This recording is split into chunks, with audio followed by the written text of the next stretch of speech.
আসসালামু আলাইকুম আরহামতুল্লাহি বারাকাতুহু। ভীমপুর টিভি 97-এ সবাইকে আপনাদের স্বাগত।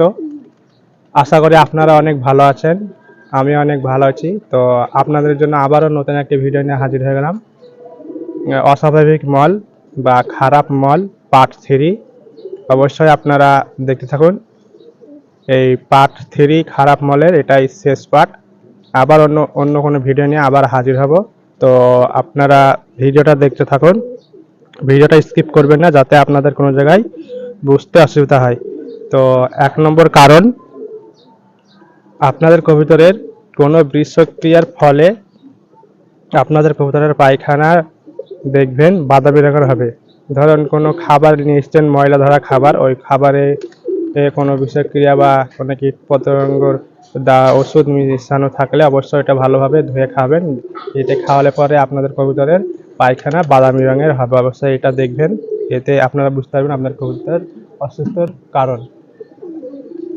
দ্বিতীয় নম্বর কারণ হলো, আপনাদের কবুতরের কোনো ফেনাযুক্ত বুদবুদে আকৃতির পায়খানা যদি হয়, তো অবশ্যই এটা আপনারা লক্ষ্য করবেন, যে বুঝতে পারবেন যে এটা ডায়রিয়া অসুখ এবং রক্ত আমাশয় ও জ্বরের লক্ষণ প্রকাশ করে। বুঝতে পারছেন? তো আপনাদেরকে আবারও বলছি, আপনাদের কবুতরের পায়খানা যদি হয় ফেনাযুক্ত বুদবুদ আকৃতির, অবশ্যই আপনারা লক্ষ্য করবেন এবং বুঝবেন যে এটা ডায়রিয়া হয়েছে এবং রক্তযুক্ত আমাশয় এবং জ্বরের লক্ষণ। তো তৃতীয় নম্বর কারণ হলো, আপনাদের কবুতরের যদি পায়খানা আঠালো যুক্ত পায়খানা হয়, তাহলে অবশ্যই বুঝবেন আপনাদের কবুতর অসুস্থ হয়েছে বা অসুস্থ হতে যাচ্ছে। এটা লক্ষণ, অসুস্থর কারণ হতে পারে। আবারও বলছি, আপনাদের কবুতরের পায়খানা যদি আঠালো যুক্ত হয়, তো কবুতরের অসুস্থতার লক্ষণ, এবং অবশ্যই আপনারা এটা খেয়াল করবেন। এবং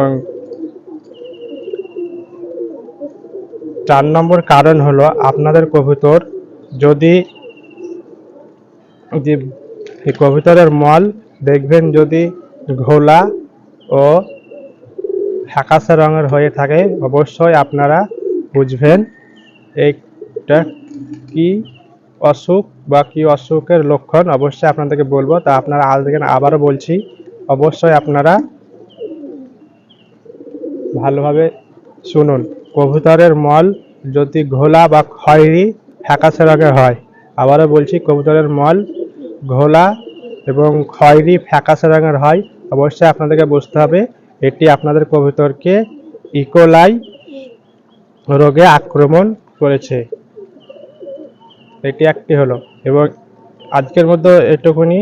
তো আপনারা ভিডিওটা দেখতে থাকুন, আর যারা আমার চ্যানেলটি এখনও সাবস্ক্রাইব করেননি, অবশ্যই আমার চ্যানেলটি সাবস্ক্রাইব করবেন এবং পাশে থাকা বেল আইকনটি প্রেস করে রাখবেন।